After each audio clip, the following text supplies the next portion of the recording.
Advertencia, lo que viene a continuación es no apto para mentes aburridas. Las opiniones vertidas en este programa son de exclusiva responsabilidad de nuestra insaciable curiosidad. Señoras y señores, porque todo en la vida tiene su ciencia. Aquí comienza All You Need Is Love. El show de ciencia y tecnología más querido del mundo. Con la conducción del periodista Iván Rimaza. ¿Cómo están?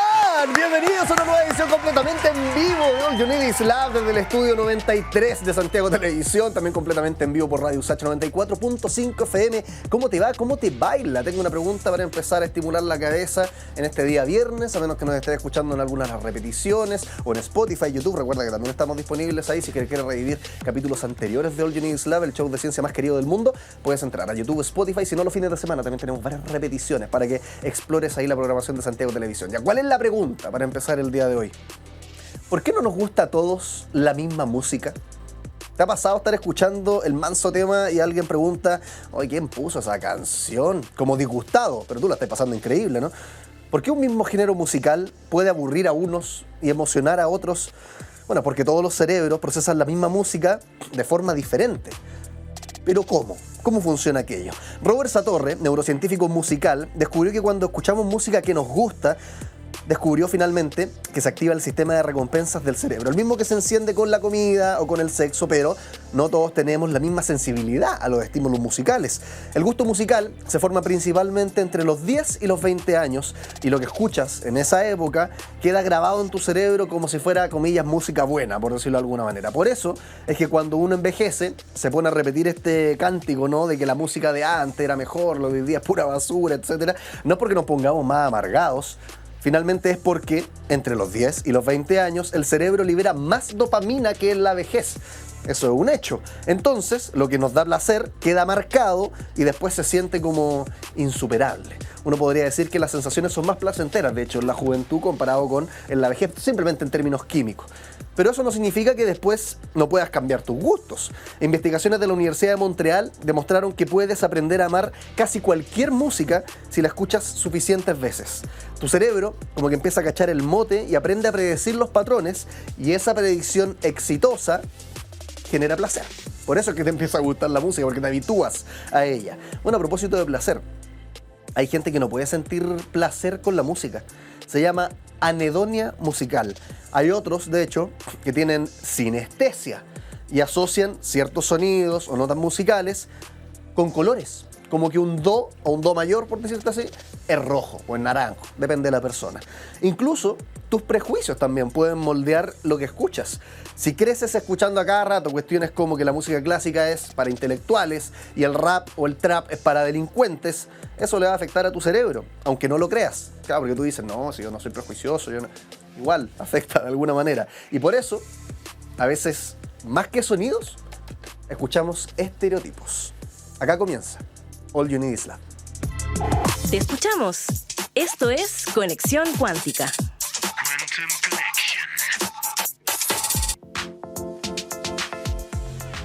Ya, ahora es el momento de leerlos a ustedes. Tenemos redes sociales, Diario USACH, Radio USACH, Santiago Televisión, y de hecho todas ellas las encuentras en el QR que va a aparecer, y de hecho está apareciendo ahí abajo a la derecha de nuestra pantalla, como si fuera un menú digital. Puedes tú ir a resolver todas las preguntas que dejamos ahí en las redes sociales, como por ejemplo, ¿tu salud mental afecta cómo hablas? ¿La lava es lo más peligroso en una erupción? ¿La guerra es necesaria? ¿Arrendar el útero debería ser legal? Esa y otras preguntas las dejamos ahí en nuestras redes sociales. Invitamos, por supuesto, a expertos en la materia, no a cualquier pelagato acá que nos dé su opinión. Para eso, pelagatos están en esta sección, Conexión Cuántica. Ahí está la opinión de todos ustedes. A ver qué es lo que ustedes nos pusieron en la última pregunta, de hecho, que subimos en nuestras redes sociales, que es: ¿el hoyo de la capa de ozono es un hoyo? ¿Realmente un orificio? Vamos a ver lo que nos respondieron. Está buenísimo el dato, dice alguien. Nunca me había detenido a pensar en por qué le dicen agujero si en verdad no desaparece el ozono por completo. Tiene todo el sentido que sea un término más impactante para generar conciencia. Me encanta cuando explican cosas complejas de forma simple, se entiende todo perfecto. Qué bueno, porque de hecho el experto en capa de ozono, que invitamos para hablar de este tema, que por cierto está sobre la Antártica. De repente cuando comillas, agujero, que en realidad uno podría decir zona más delgada de la capa de ozono, porque no es realmente un agujero, sino que está más finita, está sobre la Antártica y está profundamente conectado el calentamiento global con lo que ocurre en la Antártica, con lo que ocurre en la capa de ozono. Así que ahí ya tienes el dato. Si es que quieres de alguna manera lucirte en una sobremesa, el hoyo en la capa de ozono. Y yo encuentro que no sé si una mentira, pero una estrategia comunicacional increíble, porque pocas veces, basta ver de hecho la película que está en Netflix, Don't Look Up, ¿no? Donde la sociedad no pesca a los científicos y pareciera que están hablando pescada, básicamente, cuando los que en realidad están hablando pescada es la sociedad civil. En este caso, yo creo que uno de los pocos en los que hemos escuchado a la ciencia. Se armó el protocolo de Montreal, porque por ahí por los 70, 80 advirtieron varios científicos que los CFC, estos gases de los spray, qué sé yo, destruían la capa de ozono. En parte porque se hablaba de un agujero en la capa de ozono, entonces la gente decía, van a entrar los rayos de sol y nos vamos a morir.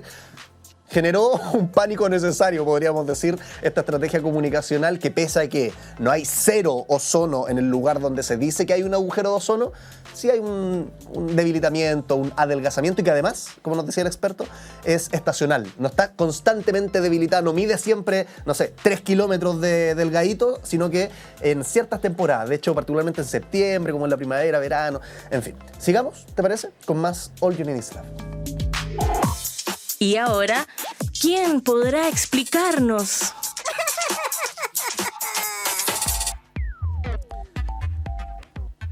Vamos a hablar sobre ciencia. Bueno, es un programa de ciencia, no sería raro que habláramos de otra cuestión. No, en realidad hablamos de varias cosas acá, desde deportes, derecho, artes, pero todo con esa mirada científica. Ahora vamos a hablar con una de las autoridades en la materia, Cristian Cuevas Vega, subsecretario de Ciencia, Tecnología e Innovación. Cristian, ¿cómo estás? Nuestro público te da un aplauso. Gracias por estar en tu programa.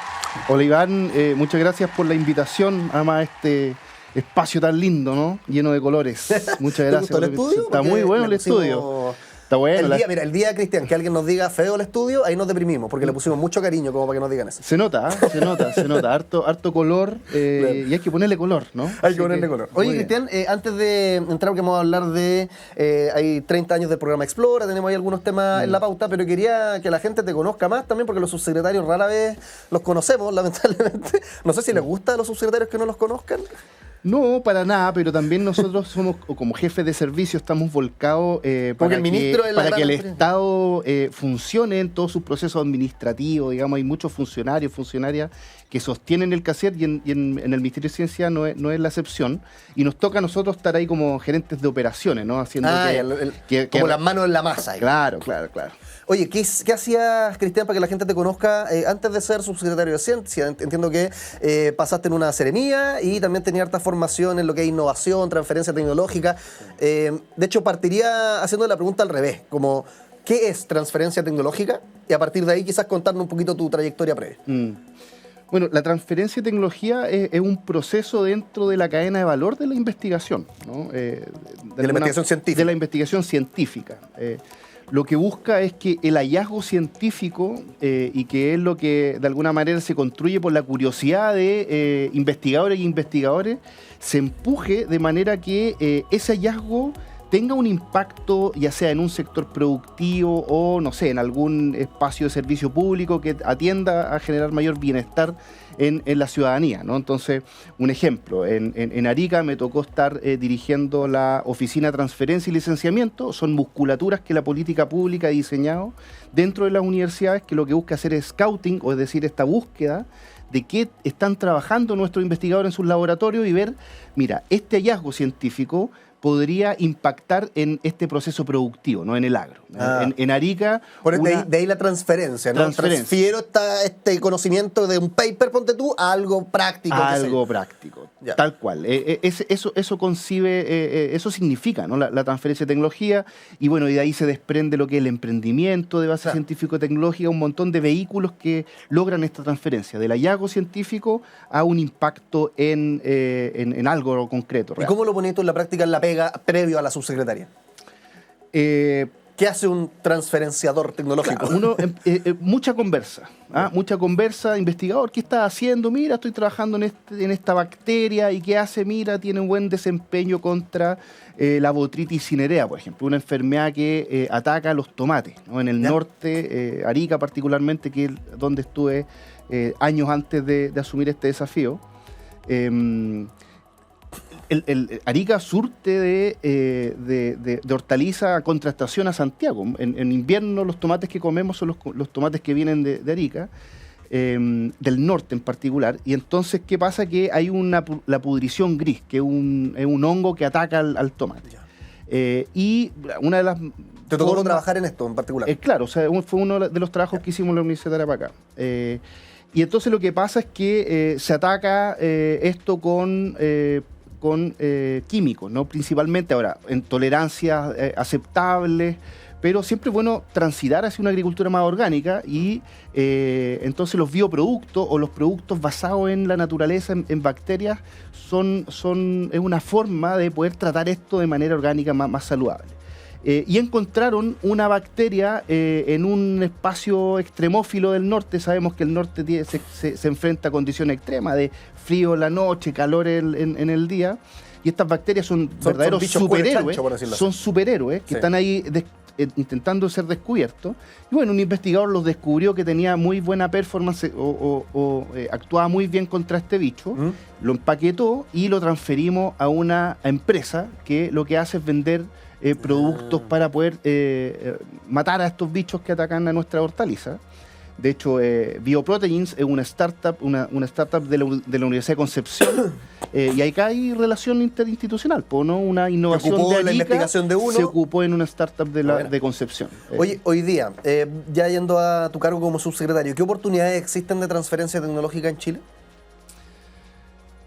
Bueno, primero tenemos una muy buena investigación en nuestro país, ¿no? Somos muy eficientes con los recursos que ocupamos. Hace poco hicimos la cuenta pública. Un hallazgo es que hoy día el gasto en I+D, superamos la barrera del 0,4, el gasto público, o sea, el gasto del país es 0,41. ¿El I+D que es investigación y desarrollo? Investigación y desarrollo. Y somos muy eficientes con ese número que sin duda debemos mejorar, pero tenemos un punto de inflexión en la administración de nuestro presidente Gabriel Boric, ¿no? Y que detrás de mucho esfuerzo, una economía sobrecalentada, pero en la idea central es que hacemos buena ciencia en nuestro país. Luego, nuestras universidades enfrentan desafíos para poder hacer esa transferencia de tecnología. Hay bastantes barreras que tienen nuestras universidades, sobre todo las universidades del Estado, para poder hacer transferencia tecnológica.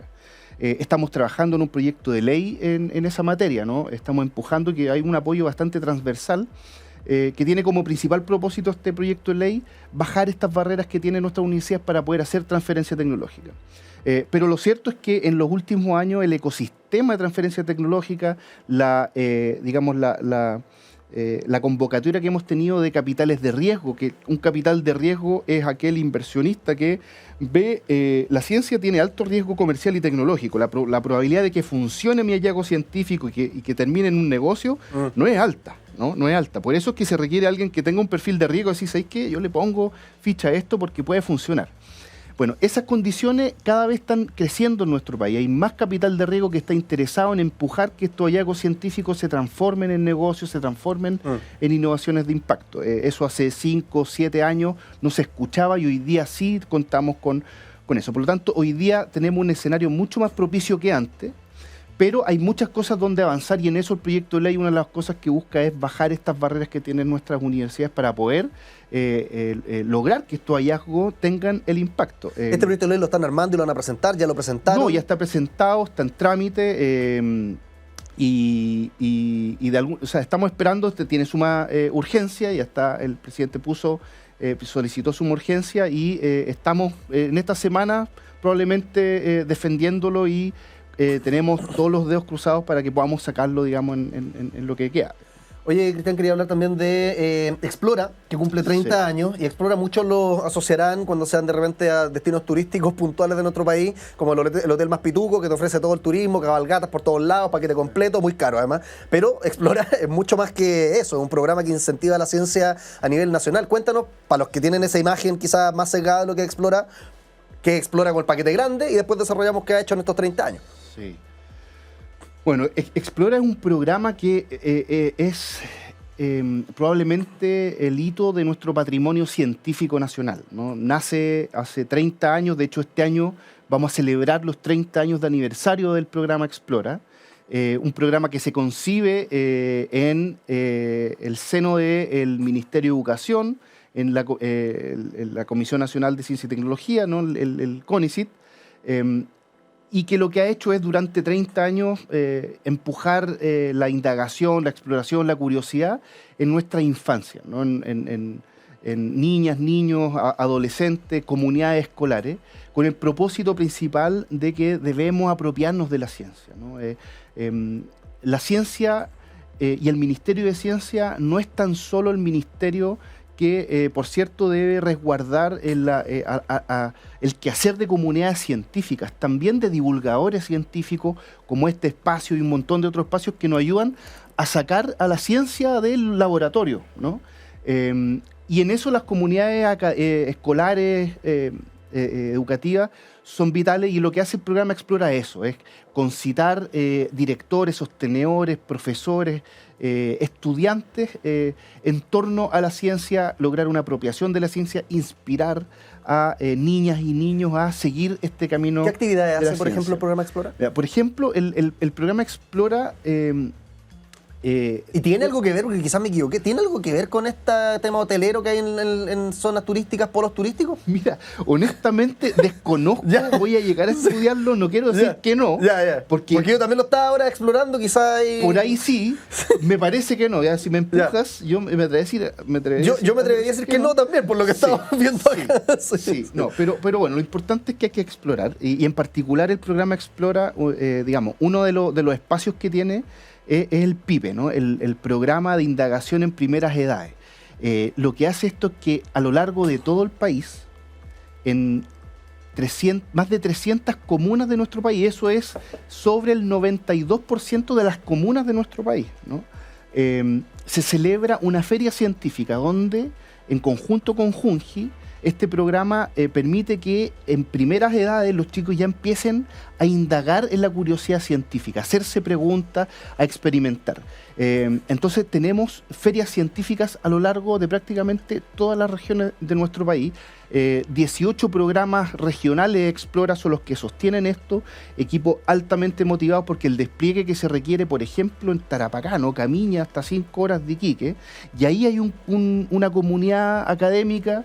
De hecho, hay una anécdota. Este año nos tocó con yo tenía el sombrero Ceremi en la macrozona norte, y con el delegado presidencial le dimos la noticia a Michelle y Yamil, dos estudiantes de educación media, de un colegio, de una escuela de Camiña, que fueron seleccionados para ir a Karolinska, a Suecia, a participar de los premios Nobel, ¿no? Y ellos son dos estudiantes que participaron del programa Explora, y cuando le dimos la noticia en la delegación, asistieron los padres, la directora, los profesores, toda la comunidad escolar, porque esto es un logro de la comunidad escolar, ¿no? Eso es lo que empuja Explora, es conformar comunidades académicas. De hecho, tú vas a un colegio, una escuela, y preguntas por quién es el profesor Explora, inmediatamente aparece el típico profesor de ciencias motivado, medio loco, o loca, ¿no? Y son verdaderos héroes locales, ¿no? Eso es lo que hace Explora, es construir esta comunidad de profesores y profesoras de ciencia que lo que hacen es estimular desde primeras edades la ciencia, ¿no? Oye, Cristian, ¿y con qué indicadores se mide el éxito o la incidencia del proyecto Explora? Porque alguien podrá decir, qué bueno, harta actividad, la gente la está pasando bien, en este caso puntual, pero ¿cómo se mide para decir, ya, esto está funcionando y está teniendo un impacto real, más allá de que la pasaron bien una hora en la actividad y después quizás esto no trascendió? Asumo que sí trasciende. ¿Cómo se mide aquello? Sí. Mira, o sea, primero, cobertura, ¿no? Hay un primer indicador de cobertura que tiene que ver con lograr llegar a la mayor cantidad de espacios rurales, urbanos. O sea, llevar la ciencia donde no llega generalmente. En todos los rincones. O sea, hace un poco más de un mes estuve en La Tirana. Precioso. Y fíjate que ahí hay otro instrumento que con la Agencia Nacional de Investigación y Desarrollo, que de alguna manera es como el portaaviones, el brazo armado del ministerio para poder distribuir los recursos en toda la comunidad de investigación. ellos tienen un instrumento que se llama Laboratorios Naturales. Y en particular hay un proyecto de laboratorios naturales que se llama Laboratorio Ancestral, el Lab Ancestral. ¿Ya? Ellos pusieron en La Tirana digamos, un vivero sensorizado con una antena Starlink, y lo que hacen es enseñar a los chicos cómo se comportan los cultivos en las distintas curvas de humedad, temperatura, ¿no? Bueno, quien corre ese espacio es el profesor que está asociado a la comunidad Explora. Para no huir a tu pregunta, uno de los primeros indicadores de evaluación de éxito que tenemos es cobertura, ¿no? Cómo lograr que este profesor en La Tirana articule ciencia en el territorio. Por lo tanto, ese es un primer digamos, dominio de resultados, ¿no? Yeah. Luego, en términos de impacto del programa, hoy día contamos con cohortes de científicos que estudiaron una carrera científica que pasaron por el programa Explora.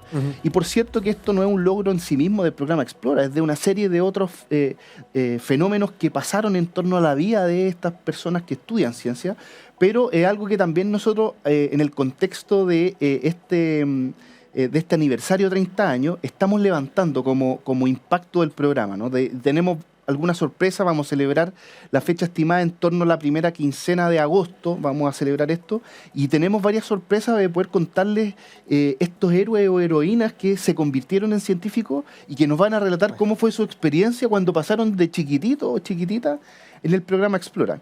De alguna manera, la gran propósito que tiene el programa es estimular este amor por la ciencia, incentivar trayectoria y carreras científicas.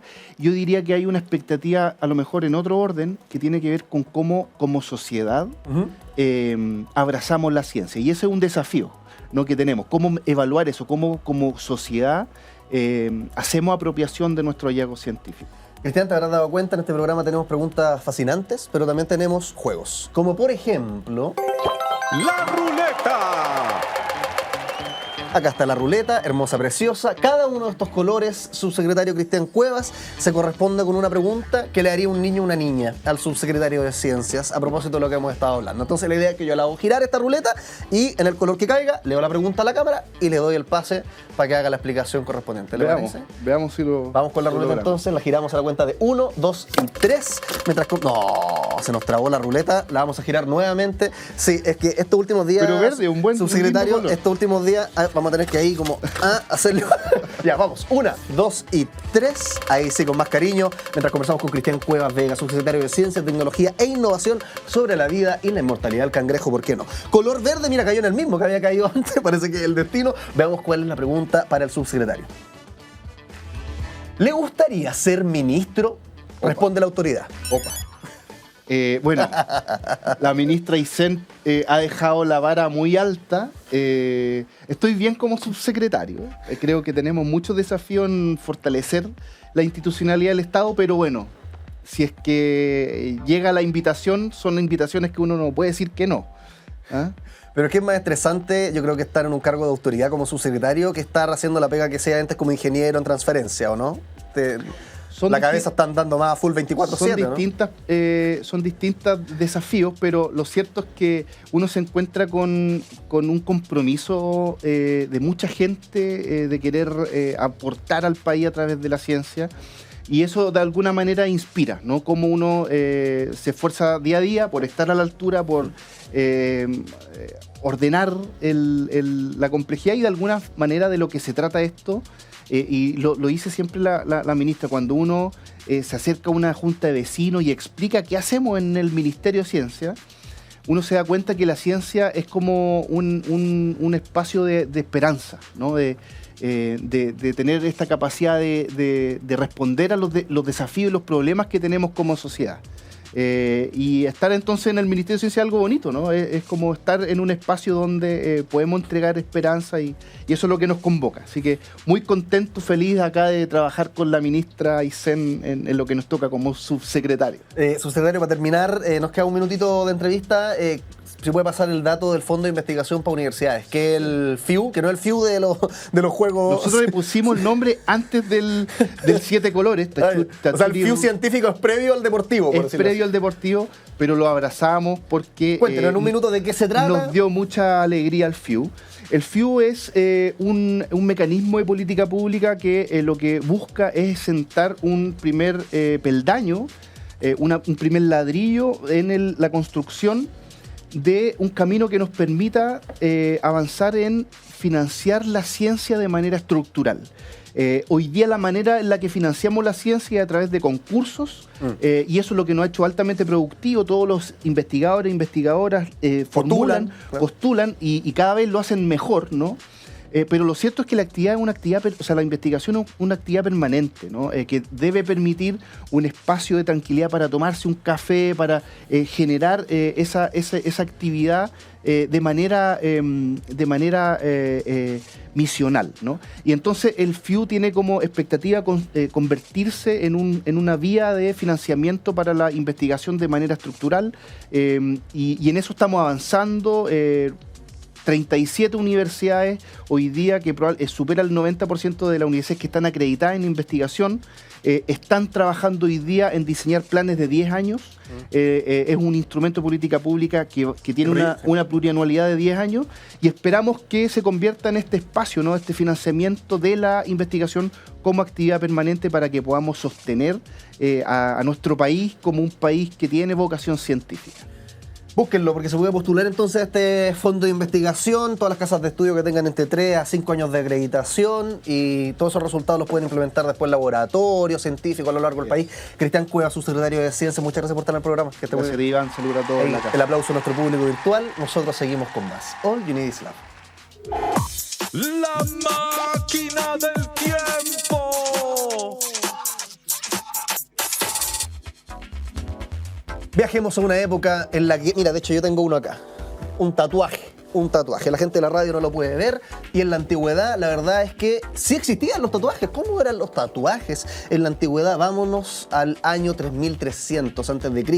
Hay un caballero que se llamaba Otzi, el hombre de hielo. Su cuerpo momificado, según han investigado los científicos, muestra los tatuajes más antiguos conocidos, probablemente con fines terapéuticos o rituales. En esa época, 3300 a.C., se dató este cuerpo momificado. Luego en Egipto, por ahí por el año 2000 a.C., tenemos mujeres que ya se tatuaban con motivos simbólicos. Se han encontrado momias femeninas que muestran patrones relacionados con fertilidad, con protección. En Polinesia y Samoa, de hecho, los tatuajes, cambiamos de lugar, Egipto, nos fuimos a Polinesia, Samoa, los tatuajes eran parte fundamental también de la identidad, era parte de la jerarquía social, muy estrechamente vinculados con la espiritualidad también. De ahí viene la palabra, de hecho, tatú, que es de tatau.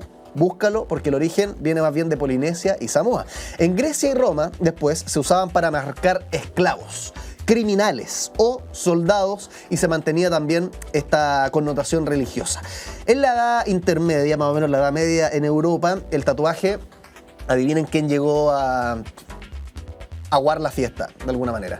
La Iglesia Católica comenzó a perseguir los tatuajes en la época de la Edad Media, decía que era pagano, básicamente lo mismo. Imagínate, en la Edad Media.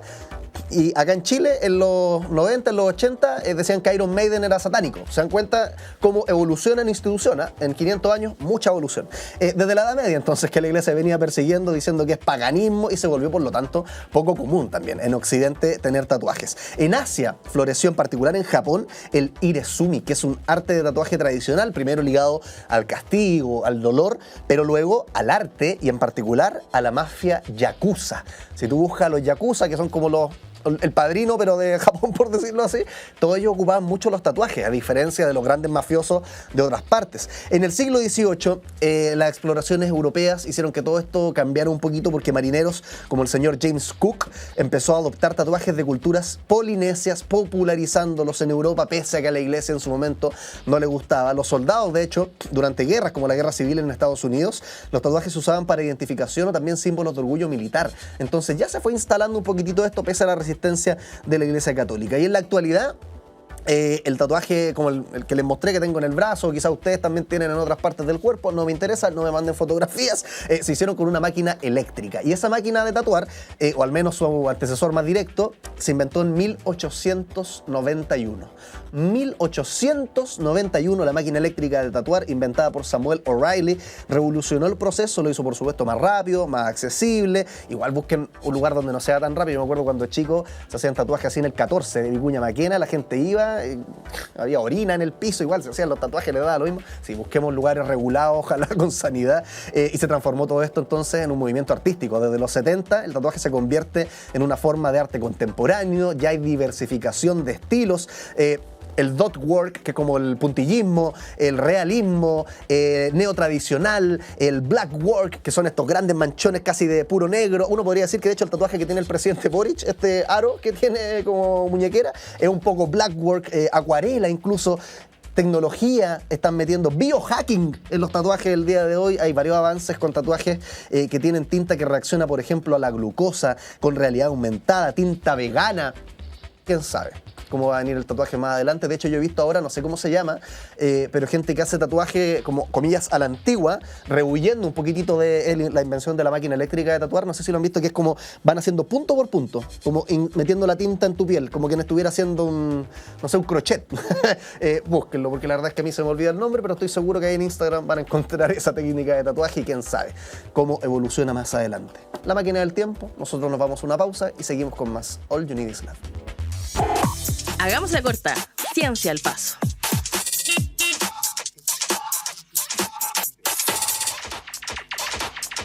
Seguimos con más. Te voy a contar sobre una investigación chilena que descubre que el orujo de vino, y tú me dirás, ¿qué diablos es el orujo de vino? Bueno, el orujo de vino, según encontré en Google, porque yo tampoco sabía lo que era el orujo de vino, francamente, es el resultado del prensado de uvas en la elaboración del vino blanco, o sea, la bebida alcohólica destilada procedente del ollejo de uva, que no es lo mismo que el vino, el orujo de vino. ¿Y qué pasa con el orujo de vino?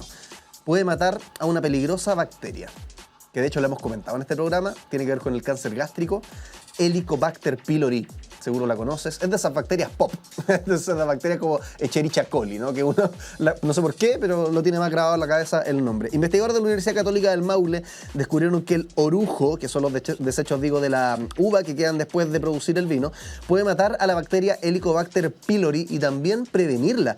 Recordemos que causa infecciones estomacales, esta bacteria común, que de no ser tratadas pueden traer problemas graves a la salud. Te comentaba, lo repito, lo que hablábamos con la profe Apolinaria García de la Universidad de Conce, que armó un probiótico que combate esta bacteria, la Helicobacter pylori, justamente para prevenir el cáncer gástrico. Entonces, pueden ser enfermedades más o menos piola, pero también puede aparecer un cáncer eventualmente. De hecho, de acuerdo al Instituto Nacional del Cáncer, si la infección pasa a ser crónica, no solamente puede generar un cáncer, sino que eventualmente úlceras o anda a saber tú problemas que se agraven. Ahora, a partir del orujo, el equipo de la microbióloga Ileana González desarrolló un extracto que en determinadas concentraciones puede inhibir a la bacteria. Los polifenoles son compuestos químicos presentes en plantas que actúan como antioxidantes y pueden tener efectos beneficiosos para la salud. En las uvas, por ejemplo, se encuentran estos componentes, los polifenoles, en la cáscara, en las semillas de la uva, en el tallo, de hecho, de la planta donde crece la uva, justamente lo que la industria del vino muchas veces desecha.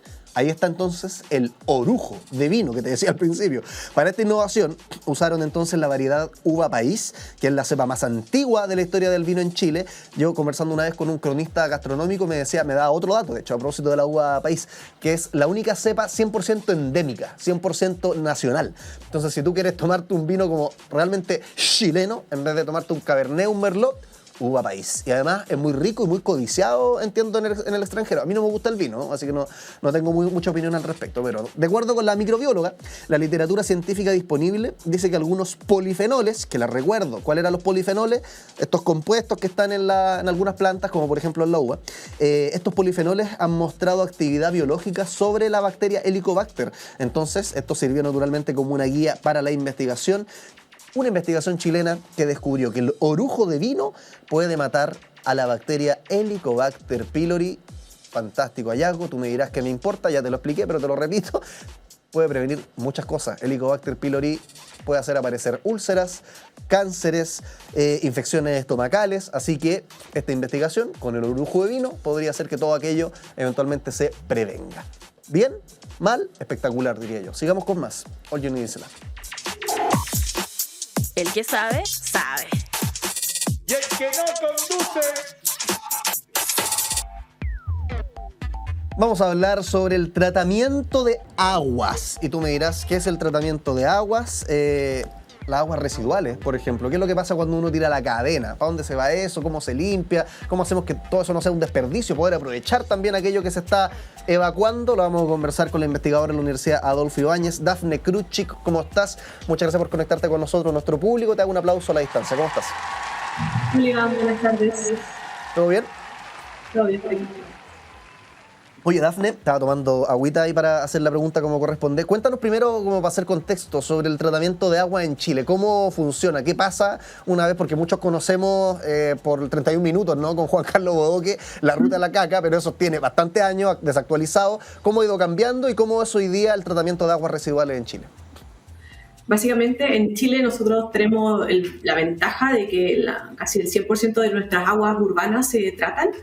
Luego que salen de nuestras casas, se conducen hacia las plantas de tratamiento de aguas residuales, en donde existen diferentes etapas y tecnologías para, sí, como bien comentabas tú, sacar todos estos contaminantes que terminan allí por nuestras actividades diarias.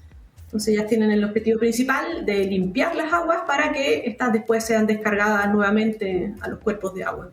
¿Y dónde se limpian?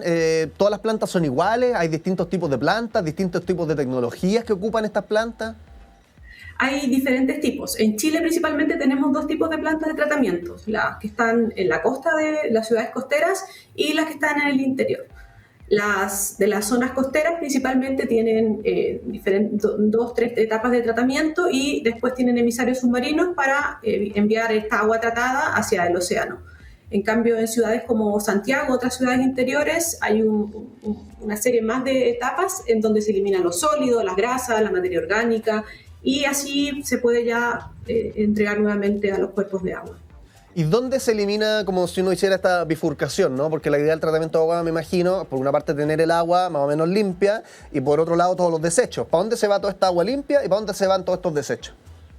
El agua limpia sigue el camino dentro de la planta de tratamiento, que es la línea de aguas. Entonces ahí se va sacando en cada etapa, primero los sólidos, después las grasas, después la materia orgánica, la vas eliminando y todo eso sale de la fase líquida y pasa a una fase sólida.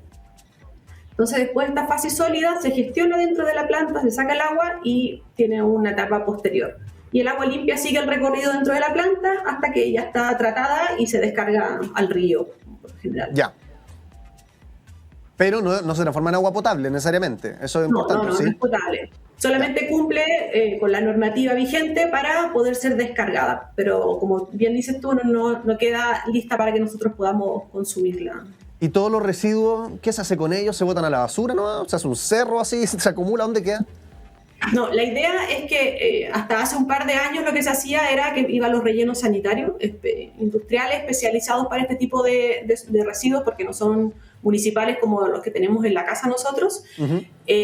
Pero con el paso del tiempo, la implementación de la economía circular y obviamente asociado también con la escasez hídrica, se ha dado un vuelco en este sentido y lo que se hace es intentar valorizar todo lo que se pueda antes de llevarlo a un relleno sanitario donde ya se pierde todo tipo de valor comercial. La parte ¿Qué tipo de elementos suelen ser los que hoy, porque entiendo, ya vamos a pasar de hecho a tu investigación sobre el fósforo, la orina, que es muy interesante, pero antes como el estado del arte, ¿qué es lo que se suele revalorizar? ¿El barro? ¿El qué? Y mira, principalmente lo que se suele valorizar es que en las aguas residuales que nosotros generamos, gran parte de esto es materia orgánica. La comida, las fecas de nosotros, todo eso queda ahí. Y lo que se ha descubierto y que se está implementando en muchos países, en nuestro país también, principalmente en Santiago, es que a partir de esta materia orgánica tú puedes producir un proceso que es digestión anaerobia, en donde transformas este residuo que es rico en materia orgánica, lo puedes transformar mediante microorganismos anaerobios en un combustible que es biogás. Entonces ahí estás valorizando, transformas un residuo, materia orgánica, en energía. ¿Y cuánto necesito yo de residuo para tener gas? Ahí depende, hay que hacer toda una evaluación técnico-económica, pero, por ejemplo, en Santiago en ciudades grandes como Santiago, es suficiente y se produce biogás. O sea, las 2 plantas que tenemos en Santiago de Chile, existe este sistema. Actualmente está funcionando de esa manera y uno podría decir, ¿es una porción importante o es un aporte marginal, es un granito de arena en la cantidad de biogás? Es importante, o sea, la idea es que este proceso se puede aplicar, siempre hay que tomar el punto de vista económico, o sea, se aplica siempre que salga económicamente rentable. La idea es que sustente el mismo proceso y que se genere energía para las mismas plantas. Oye, ¿y qué otras cosas se pueden ir investigando? Ahí si entremos, por ejemplo, en nitrógeno, fósforo, que uno pueda ir sacando, y cuéntanos también de tu investigación al respecto. Sí, o sea, nosotros mismos ahora la principal fuente de nutrientes, que son nitrógeno y fósforo, que están en las aguas residuales, proviene de nuestra orina. Entonces esto llega a las plantas de tratamiento. Actualmente en Chile, como en muchos lugares del mundo, no hay una etapa o una tecnología para eliminar nitrógeno y fósforo. Y como las concentraciones son bajas y cumple con la normativa, se descargan. ¿Cuál es el problema? Que el nitrógeno y el fósforo en los cuerpos de agua produce un problema ambiental que se llama eutrofización de los cuerpos de agua.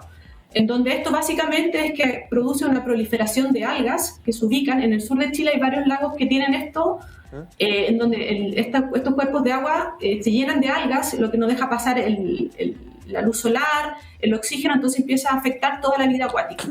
Entonces, el recuperar el fósforo y el nitrógeno es importante para evitar este problema, y además porque el nitrógeno y fósforo son nutrientes esenciales para los seres vivos en general y son materia prima fundamental para la producción de fertilizantes.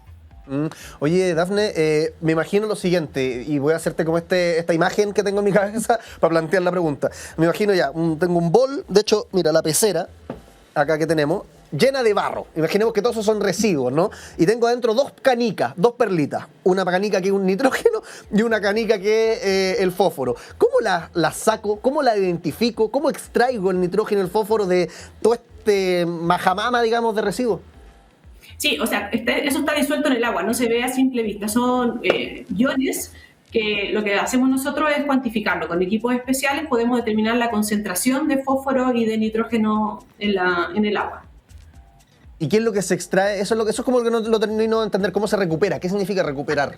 Básicamente, bueno, hay varias tecnologías. La que yo principalmente estudio es que este nitrógeno y el fósforo, como se encuentra en fase líquida, no se puede ver a simple vista. Entonces, lo que yo hago es aplicar un proceso de precipitación química en donde transformo este fósforo y nitrógeno de fase líquida a un sólido mediante una reacción química. Entonces, lo saco de la orina o del líquido y lo transformo en un sólido, que tiene la particularidad que se puede utilizar como fertilizante.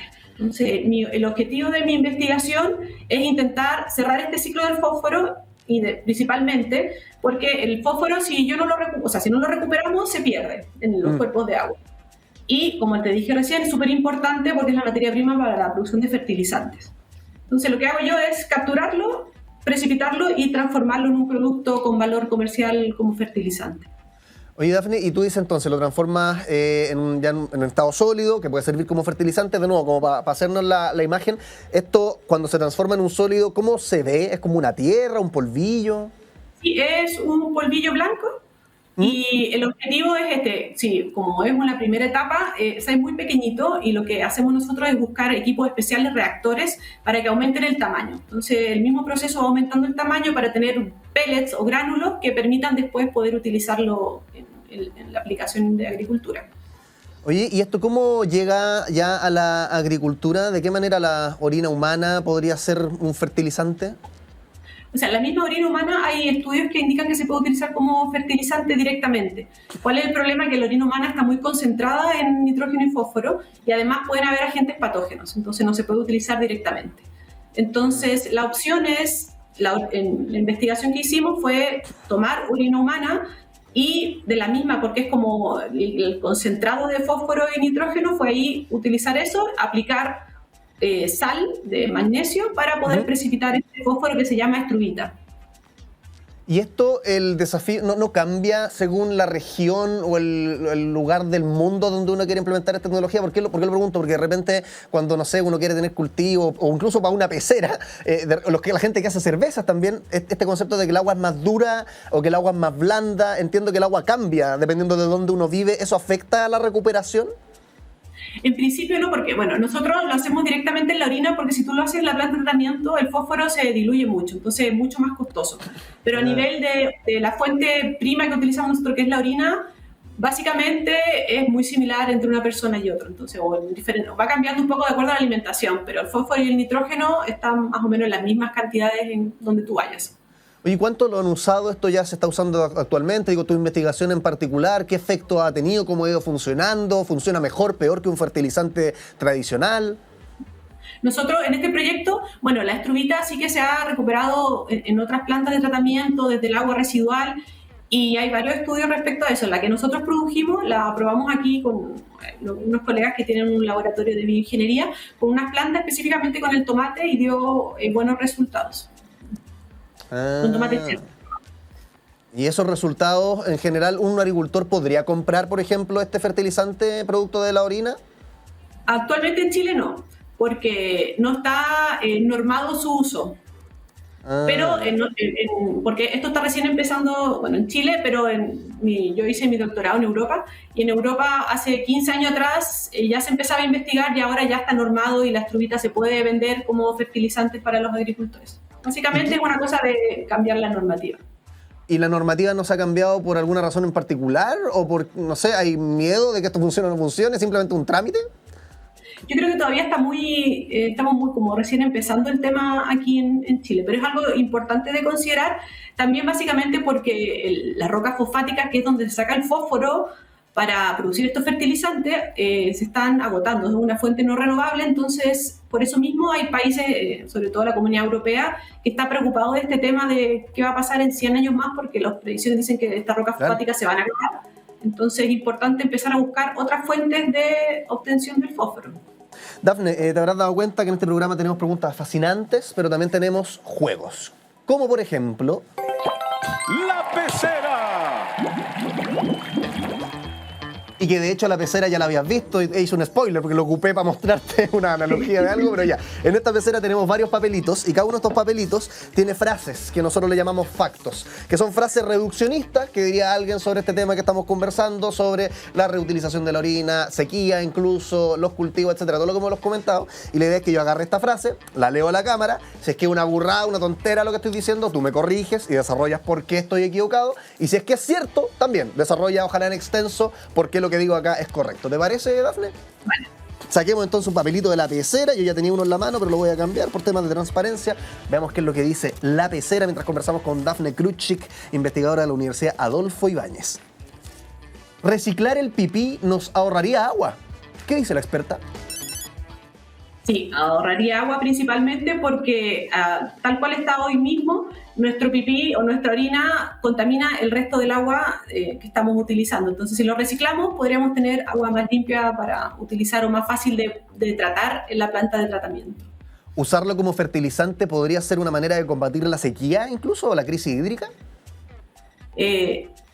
Desde el punto de vista que estás dejando de contaminar agua, sí, porque vas a tener agua más fácil de utilizar después para el reuso. ¿Y cuánta agua consume un cultivo tradicional y cómo cambiaría eso, digamos, al estar usando esta tecnología? O sea, desde el punto de vista del cultivo no, yo me refería del punto de vista del agua que estás tratando, que sería mucho más fácil de poder después reutilizarla para la misma agricultura, puede ser. Ah, ya, pero no necesariamente va a reducir la cantidad de riego, por ejemplo, que necesita... No, para ese sentido no. Ya. No, porque es un fertilizante para aplicar nutrientes, no la parte de agua. Claro. Y en general, Dafne, como para terminar, nos queda un minutito de entrevista, pero ya que apareció el tema del ahorro de agua, en el tema del tratamiento de aguas residuales, en general, uno podría decir que hay espacio para mejorar en el contexto de una crisis hídrica, es decir, en el tratamiento de agua, la tecnología tal cual como está hoy día en Chile, ¿se está perdiendo más agua de la necesaria o no tiene nada que ver con la sequía?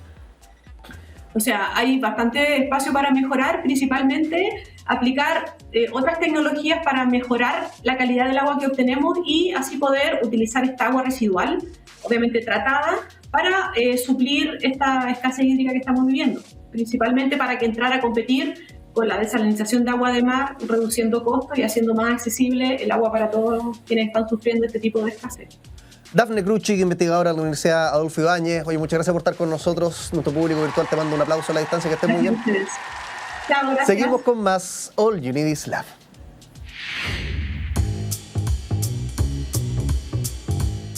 Oye, ¿cómo estuvo el programa hoy día? No sé, no me acuerdo porque tengo amnesia. Mentira. Pero tengo una pauta. Entonces voy a leer esa pauta. ¿Qué es lo que hablábamos hoy día al principio? Para estimular un poquito la cabeza, te pregunté, ¿por qué no nos gusta a todos la misma música? ¿Por qué hay preferencias diferenciadas? ¿Qué es eso de los gustos musicales? ¿Por qué no podemos ser todos grises como en Corea del Norte? No, mentira, después me van a funar porque estoy haciendo apologías a dictaduras terroríficas. ¿Por qué no nos gusta toda la misma música? Bueno, hay toda una ciencia detrás del tema de los gustos y yo te diría que es muy compleja la respuesta, pero mezcla un poco de neurociencia, tenemos cableados los cerebros de forma distinta, mezcla un poco de sociología, cultura, dependiendo de lo que fueron tus experiencias previas, pero hay algo bien clave y es la edad entre los 10 y los 20 años puede cambiar, pues entre los 8 y los 22, pero en esa época se forma tu gusto musical y uno libera mucha más dopamina que en la vejez. Entonces la música que te gustaba cuando joven, probablemente la vas a encontrar increíblemente placentera cuando estés un poquito más adulto. De eso hablamos, de otras cosas, con el subsecretario de Ciencias, sobre la orina, sobre la sequía y tanto más. Nosotros nos encontramos en otra edición de All You Need Is Love, como siempre, a las 11 de la mañana completamente en vivo. Y si quieres revisar las repeticiones, los fines de semana, YouTube, Spotify, qué sé yo. Nos vemos en otra. Chao, chao.